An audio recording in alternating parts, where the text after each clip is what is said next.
Kas oled kunagi unistanud säravvalgetest hammastest, kuid kardad kalleid hambaarstiprotseduure?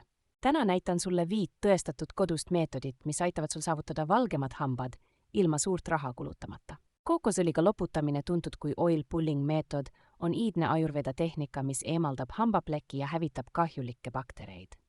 Maasikad sisaldavad loomulikku valgendustoimega C-vitamiini ja maasikapüreega hammaste poleerimine annab üllatavalt häid tulemusi. Söögisoodat sidruniga segades saad valmistada võimsa koduse hambavalgenduspasta.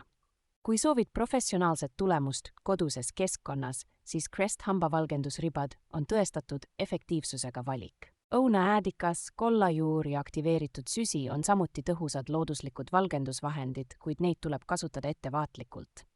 Üks üllatav ja vähetuntud meetod on banaanikoore siseküljega hammaste poleerimine. See sisaldab looduslikke mineraale, mis aitavad plekke eemaldada. Need meetodid võivad anda märgatavaid tulemusi juba paari nädala jooksul, kui neid järjepidevalt kasutada. Aga pea meeles, ära kunagi kasutada neid meetodeid kauem kui 2 minutit ja mitte rohkem kui 2 korda nädalas.